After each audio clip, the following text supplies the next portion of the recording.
Assalamualaikum warahmatullahi wabarakatuh. Jumpa lagi dengan saya dalam cerita Elfitri. Jangan lupa like dan subscribe untuk bisa mengikuti karya-karya terbaru dari Elfitri. Kali ini, mari kita baca atau dengarkan sebuah kisah yang mengharu biru karya Elfitri dengan judul Aku Benci Adik-Adikku. Cerita ini mengisahkan seorang anak sulung yang berjuang untuk kehidupan adik-adiknya karena ditinggal orang tuanya. Aku benci adik-adikku. Bab ke-6. Selalu saja ada perdebatan jika Bule Kartika dan Budi Mini bertemu. Budi Mini selalu menuding Bule Kartika sudah mencemarkan nama baik keluarga dengan bergonta-ganti pasangan. Aku tidak memilih tinggal di antara keduanya. Bule Kartika baik. Dia seringkali memberi jajan kepada adik-adikku. Tetapi semua orang tahu bagaimana pergaulannya dengan banyak orang. Aku seringkali menerima apa yang dia berikan. Tetapi untuk tinggal seatap dengannya, tentu ada banyak hal yang harus dipertimbangkan. Aku tidak ingin adik-adikku terpengaruh dengan pergaulannya. Ada catatan hitam dalam hidup Bule Kartika yang seharusnya tidak diketahui adik-adikku. Hal itu juga yang membuat nama baiknya buruk di masyarakat, jadi simpanan pejabat. Sedangkan Budi Mini, meskipun di luar tampak baik, aku paham jika kakak ipar ayah tersebut sebenarnya selalu mengukur semuanya dengan materi. Dia tidak pernah ikhlas membantu orang lain jika tidak ada imbalannya. Ujung-ujungnya apa yang dia berikan seringkali diungkit-ungkit. Budi Mini masih mencoba merayuku dengan mengatakan kalau kita harus membahas sesuatu mengenai hutang piutang bapak. Aku bilang ke Budi Mini, jika kita bisa membahas semuanya di rumah ini secara terbuka. Bagaimanapun juga, mereka adalah keluarga ayahku setelah ayah meninggal. Memang benar jika ada sesuatu yang wajib kita bahas, tetapi tidak seharusnya kami pergi dari rumah juga. Dasar keponakan tidak tahu diuntung, umpat Budi Mini. Aku tidak tahu apa hubungannya dengan penolakanku yang tidak ingin tinggal bersamanya dan umpatannya tadi.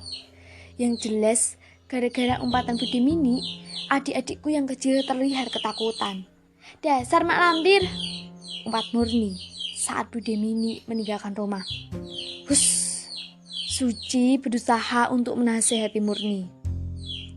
Lagian dia maksa aja, udah jelas-jelas Mbak Tari nolak, ucap Murni.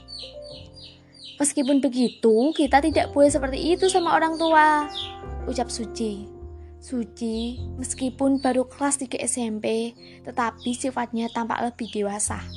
Terkadang aku merasa jika Suci lebih dewasa daripada aku. Suci, Murni, sekarang hanya tinggal kita bertujuh. Sudah tidak ada bapak dan ibu. Kita harus berbagi tugas agar bisa hidup seperti orang lain, ucapku. Baik, Mbak, aku mengerti, saut Suci. Sekarang, menurut kalian apa yang harus kita lakukan? Bagaimana agar kita bisa mencari uang untuk makan? Tanyaku. Suci dan Murni geleng-geleng ke kepala.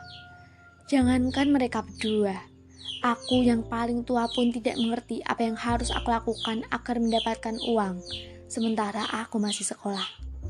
Bagaimana kalau cerita-cerita Mbak Tari kita post di APK berbayar? Murni mengajukan pendapat. Tapi Mbak tidak memiliki cerita bagus, tidak sebagus yang kalian baca, ucapku. Yang namanya rezeki siapa tahu Mbak, saut mereka. Akhirnya aku mengikuti saran Murni untuk menjadi penulis online. Sari dan Murni mencoba untuk promosi di beberapa media sosial. Hasilnya hanya beberapa orang yang menyukai ceritaku. Itu pun tidak ada yang bersedia ke aplikasi untuk membeli koin dan membayar tulisanku. Baru beberapa jam, Mbak. Jangan patah semangat, ucap Suci. Aku mengangguk.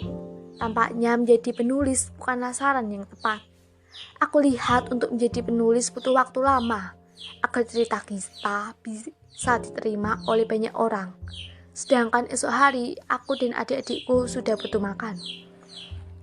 Mungkin Mbak Tari akan berhenti sekolah dan mencari pekerjaan, ucapku. Sari dan Murni diam saja. Aku rasa memang itulah satu-satunya solusi. Aku harap kalian membantu Mbak untuk mengurus adik-adikmu, ucapku. Kami, Mbak? Sari dan Murni kaget.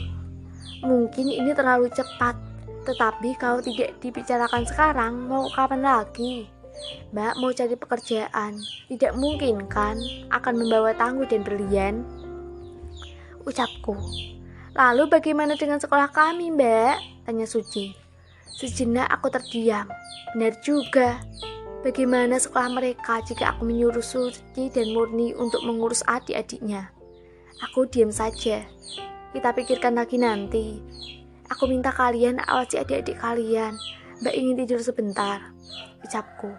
Sembari memijit-mijit kepalaku yang mulai terasa pusing karena tidak tidur tadi dari kemarin. Baru hendak memejamkan mata, terdengar suara mobil berhenti. Mbak Tari, ada mobil datang, ucap tangguh. Tangannya yang mungil menggoyang-goyang kakiku. Aku mencoba berdiri meskipun kepala terasa berat. Kita dari pihak asuransi. Apa benar ini rumahnya Pak Herman sama Bu Herlina? Tanya seorang lelaki berbadan gemuk sembari memperkenalkan diri. Benar Pak, jawabku sambil mempersilahkan mereka masuk. Ada 3 orang dari pihak asuransi. Salah satu di antara wanita, sedangkan 2 orang yang lain laki-laki. Pak Herman dan Bu Herlina menjadi korban meninggal dunia karena kecelakaan beruntun 2 hari yang lalu ya? Tanyanya. Iya Pak, ada yang bisa saya bantu? Tanyaku. Ada seseorang yang mengajukan klaim asuransi jiwa. Apakah bisa aku minta kelengkapan dokumennya? Bisa Pak, sahutku. Siapa yang mengajukan klaim asuransi jiwa Pak? Bapak Darso Wijayanto. Katanya dia masih kakak adu korban, ucap pria yang bertubuh gemuk tersebut. Betul Pak, dia pakde saya, sahutku. Kira-kira apa saja yang hendak saya siapkan untuk melengkapi kekurangan dokumen, Pak? Tanyaku.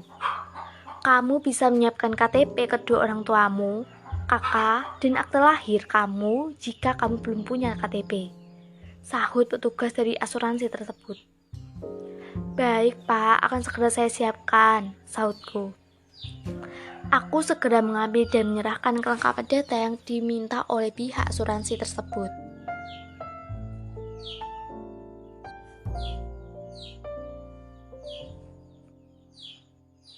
Maaf Pak, kalau boleh saya tahu berapa asuransi yang akan kami terima ya Pak? Tanyaku.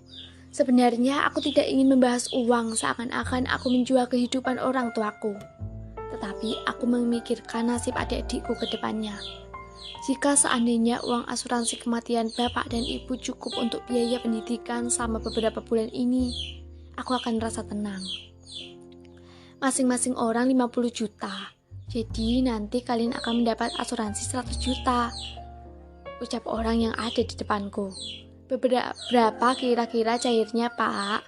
Tiba-tiba Pak Didarso menyela pembicaraan kami. Kalau persyaratannya sudah terpenuhi, insya Allah 3 hari lagi cair, jawab petugas asuransi tersebut. Pak Didarso mangut-mangut. Tolong pastikan semuanya berjalan dengan lancar ya Pak. Aku kasihan dengan keponakanku yang dia tim piatu ini, ucap Pak Didarso. Baik Pak, saya akan berupaya semaksimal mungkin, jawab pemuda bertubuh gemuk tersebut. Pihak asuransi pergi setelah memastikan semua dokumen yang aku siapkan sudah lengkap. Ingat Ri, apa yang disampaikan oleh Pak Ustadz Ridwan kemarin, ucap Pak Didarso. Iya Pak D, aku akan mengingatnya. Jika bapak dan ibu punya hutang piutang, akan segera Tari lunasi, termasuk uang Pak D yang Pak D gunakan untuk biaya pemakaman bapak dan ibu, ucapku. Baguslah jika kamu mengerti. Sekalian, aku mau bilang jika hutang bapak dan ibumu kepada teman-temannya itu berkisar 90 juta. Jadi kemungkinan uang asuransi akan habis untuk bayar hutang-hutangnya.